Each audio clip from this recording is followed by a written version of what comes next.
Nigeria? Who supervises it? At what point did they let the depot to our... By the Niger Delta Youth Council and other youth stakeholders on the importation of contaminated petrol, motor spirit that has culminated into scarcity of the product, thereby causing untold hardship on citizens and Nigeria. Protocol, gentlemen of the press, it is with great sense of patriotism and desire for a better Nigeria that we address you today on the legal challenge of the importation of contaminated petrol motor spirit called PMS, also known as fuel, that has plagued major cities of our nation.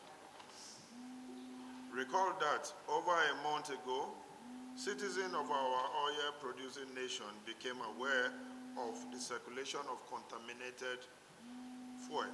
As a result of this, several car owners and other users of the product suffer severe damages to their cars and their machines.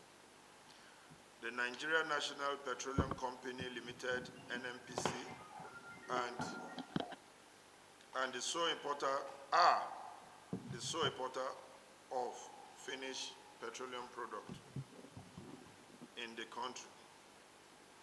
They addressed a press conference and confirmed that the circulation of contaminated product is also assured the general public that it are taking necessary steps to recall the bad product.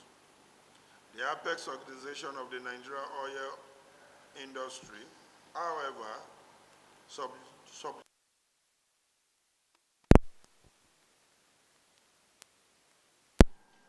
the wrongdoing and identify MRS, Emadeb, Bretanayu, and Oando as being responsible for the importation of high menthol petrol into Nigeria, which led to the circulation of contaminated product into our market. The apex body, in questionable circumstances, also excluded Duke Oil by withholding information on their involvement in the national disaster. Surprisingly, the company accused by the NNPC have vehemently denied any involvement in the importation of high methanol petrol. The subsequent silence on this matter and reluctant to examine the failure of several agencies of the government to perform their statutory mandate and responsibility of ensuring quality and safety of petroleum product imported in the country has left a bitter taste in our mouth and question the will of the government to serve its citizens. It is alarming and unfortunate that several weeks after the emergence of this national disaster, the full wrath of the law has not been meted on either an affected person or agency of the government. Rather, the innocent Nigeria have been abandoned to continue to suffer immensely for an action that was bet by the negligence of the person occupying the position of trust and authority. More worrisome in the act that the scarcity of the product has persisted after several assurances by the NNPC of adequate availability of the product and supply. My fellow Nigerians, you will agree with me that if we must move forward as a nation, there must be consequences for action.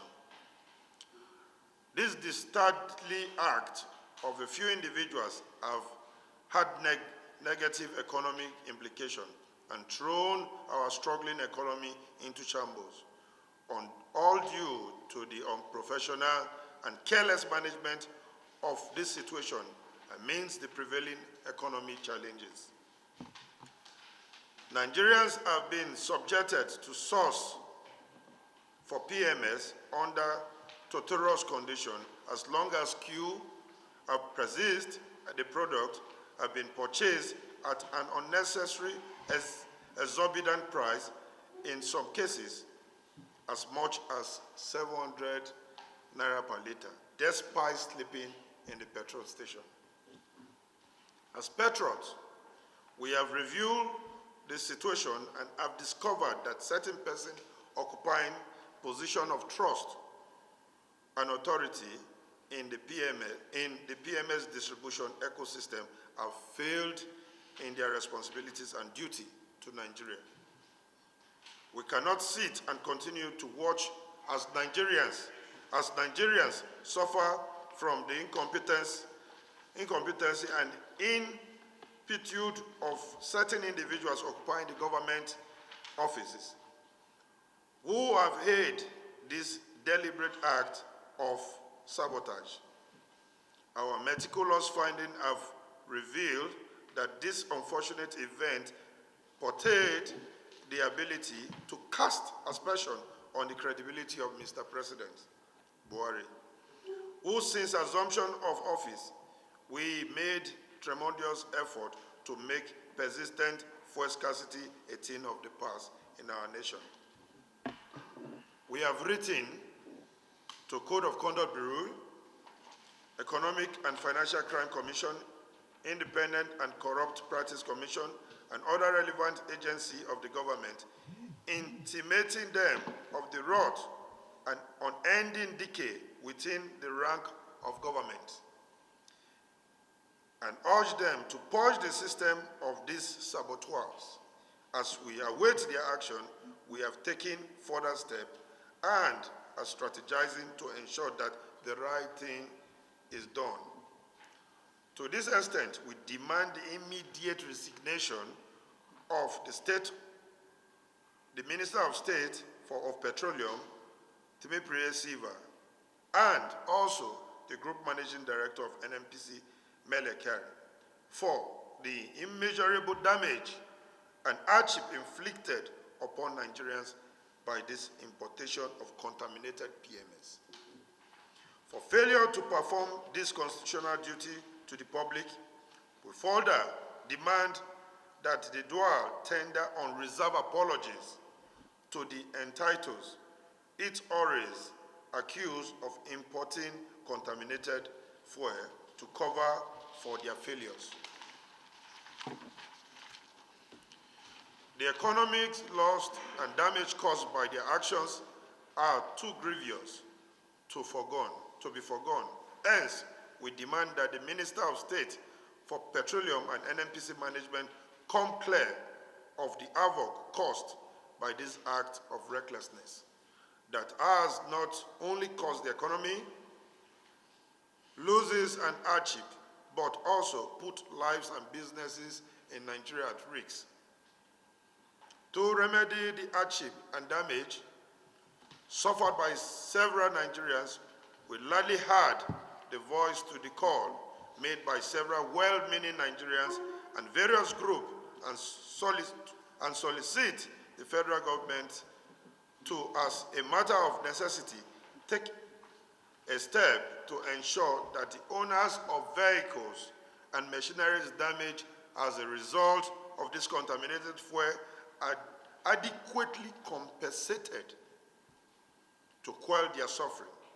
This should be done in addition to holding these at the end of affair responsible and several sanctions for abuse of office, conflict of interest, and economic sabotage.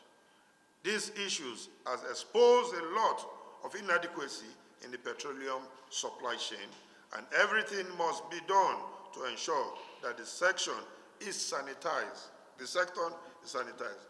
While balancing the capacity of the federal government to remedy this wrong, we are constantly confronted with questions such as, where was the NMDPRA when the dirty fuel arrived on the IC, landed in the Atlas Gulf, discharged into smaller vessels to depot, and finally made it to the market without detection by the agency that ought to be up in doing as a new creation of the law. To ensure that the citizens of our nation are duly compensated for their losses, we shall mobilize 10,000 car owners from the Niger Delta region whose cars, the Niger Delta region, Nigeria at large, whose cars got damaged due to the bad product, to embark on a mass compensation collection at all NNPC outlets and facilities close to them within the Niger Delta region, the major cities, the FCT, Lagos, and the nation at large. We are, by this medium, directing the NNPC to ensure that all its outlets cooperate with our compensation drive, or to put in place alternative adequate means of compensation for the losses suffered by the populace. In conclusion, let it be known that our demands are in tandem with the parable of the Constitution of Federal Republic of Nigeria, 1999, as amended, wherein we, the people of Federal Republic of Nigeria, agreed to promote good governance and welfare of all the persons in our nation, in the principle of freedom, equity, equality, and justice. We therefore demand that our government recognize the supremacy of the Constitution, will grant our grand norms, and grant our demand. God bless the Federal Republic of Nigeria. Who is paying the 200 and something billion naira? 201 billion. Other whose account? Is it the masses or from the Nigeria budget? If so, if those people think that our money is for jamboree, they can just wake up and do what they like. We, the well-meaning Nigerians, we have no choice than we assist them by blocking them not to get access to their offices. We have 1,000,001 Nigerians who can do the job better than they themselves. As it is now, the contaminated products, what do they take? Where do they take it to? Where are they? Where are the products?